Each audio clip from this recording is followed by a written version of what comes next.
বয়স মানেই অসুখ, এবং বেশি বয়স মানে বেশি অসুখ। তো আচ্ছা, ঠিক আছে।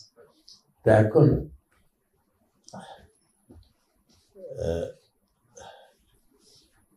তো আমি একটা ক্লাসে ছিলাম। আমাকে এই সময় 2টো ক্লাস করতে হয় প্রত্যেক শুক্রবারে। তো সেখানে থেকে দেখি, আমি তো ভেবেছিলাম যে কোনো রকমের ফাঁকি দিয়ে পার করে দেব। তো দেখি যে যমদূতের মতো এনামুল হক সাহেব কোথায় উনি। ও আচ্ছা, এখন আর আপনাকে যমদূতের মতো লাগছে না, কিন্তু তখন লেগেছিল। তো উনি যে হাজির, সুতরাং না এসে উপায় নেই। তো আমি আমাদের সময় তো এসব ছিল না, থাকলে হয়তো আমরাও একটু অন্তত বেস ক্যাম্প, এই যে ইফতেখার আছে, বেস ক্যাম্প পর্যন্ত যায়, তারপরে ভয় পেয়ে আবার ঢাকার দিকে রওনা। তো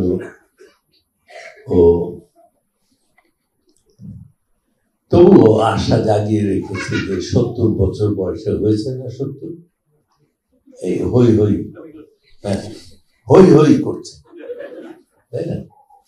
তো তো এখন প্রথম যখন কে গেল যেন এনা ভাই,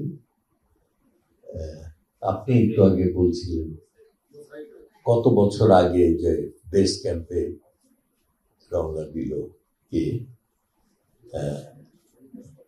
যা হোক, তো বোধহয় মুহিত নাকি, মোহিত, ওকে দেখেই মনে হয় যে এভারেস্টের ওপারে যাবে। আর এই শাকিলকে দেখে মনে হয় যে ওর চোখ তো বেরিয়ে আছে, মনে হয় সমস্ত পৃথিবীকে জয় করার জন্য। হ্যাঁ,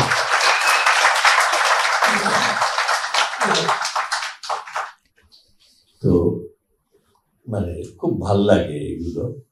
আমি আমাদের সময়ে এসব আমাদের সুযোগ ছিল না, কিন্তু তবুও আমি সাইকেল নিয়ে বাংলাদেশ ঘুরেছিলাম।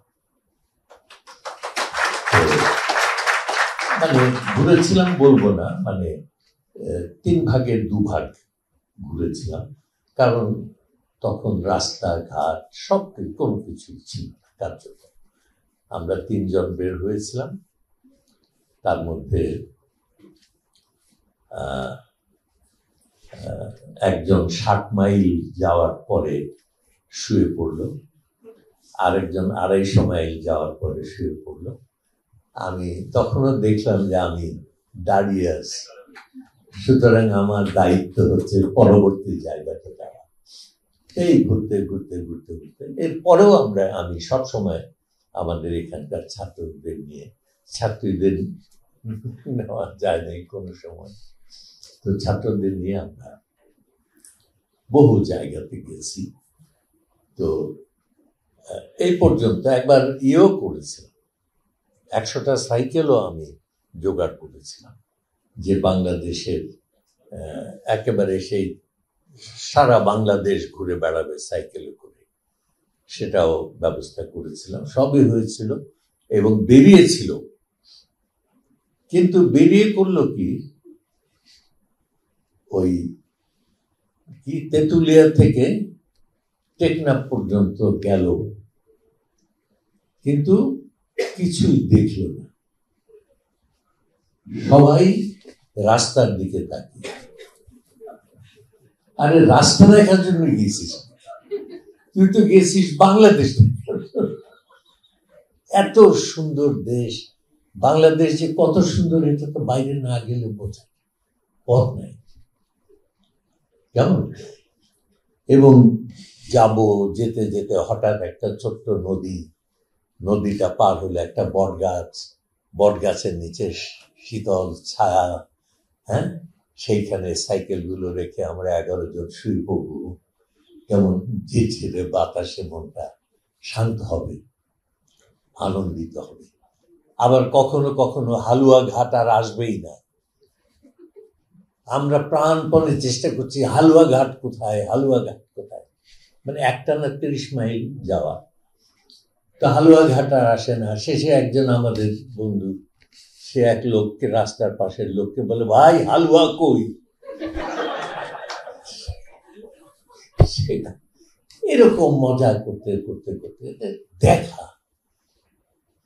এই ভ্রমণ মানে কিন্তু আমি ওই রাস্তা দিয়ে উঠে উঠে উঠে উঠে একদম হিমালয়ের শীর্ষে গেলাম। তার হিমালয়কে দেখা, এই বিশাল, হ্যাঁ, এই যে তুষারাচ্ছাদিত জগৎ, তার যে সৌন্দর্য, তার যে রহস্য, তার যে, হ্যাঁ, বিষয়, সেগুলোকে রক্তের মধ্যে করে নিয়ে ফিরে আসা, এইটা হচ্ছে ভ্রমণ।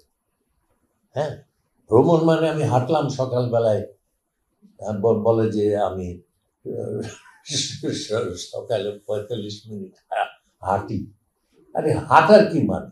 হাঁটলে শরীর ভালো হয়, কিন্তু মনটা আস্তে আস্তে, মনটাকে যদি আমি বড় করতে চাই, তাহলে এটা শুধু হাঁটার ব্যাপার, এটা তাকানোর ব্যাপার। এটা দেখতে হবে, এনজয় করতে হবে, সব অনুভব করতে হবে, সমস্ত পৃথিবীকে নিজের ভেতরে নিয়ে ফিরে আসতে হবে। কেমন? তো দেখে তো আমরা তো বুঝতেই পারছি যে খুব একটা সোজা কাজ নয়, তাই না? কেন যে ইফতেখার বেস ক্যাম্প পর্যন্ত যে ফিরে আসে, এটা তো বুঝলাম, এটা ওই বয়স লাগে, বয়স ছাড়া এটা পারো। তবে বেশি বয়সেও বিদেশিরা, বহু বিদেশি, তাই না, বহু বিদেশি অনেক বয়সেও চলতে, কিন্তু ওদের হয়তো শারীরিক গঠন আমাদের চাইতে হয়তো ভালো।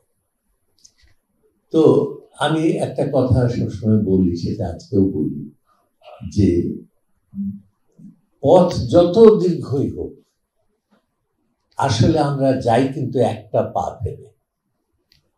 কেমন? এই যে রওনা হলাম, এক পা, তারপরে আরেক পা, তারপরে আরেক পা, এরকম 1 লক্ষ পা ফেলার পরে আমি এভারেস্টে উঠি, তাই না? সুতরাং শেষ পর্যন্ত আমি কি 1 লক্ষ পা ফেলছি, মানে 1 লক্ষ করছি তা না, আমি 1 পা ফেলছি মাত্র।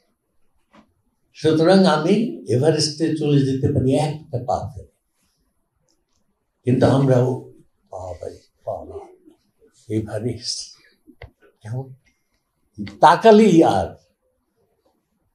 কেমন ওই যে আমাদের রূপকথার গল্পের মধ্যে আছে যে পিছন থেকে খেলাম ধরলাম, এই যে আমি, আমার দিকে তাকাও, এই যে আমি রূপসী, অমুক তমুক ডাকে, তাই না? মায়ারা ডাকে, এবং শর্ত হচ্ছে একবার তুমি ফিরলে মানে পাথর হয়ে পড়ে গেলে ফেরা যাবে না। আমি যেদিন স্টার্ট করলাম, ব্যাস, এরপরে আমার দৃষ্টি সামনে, আর কোনো দিকে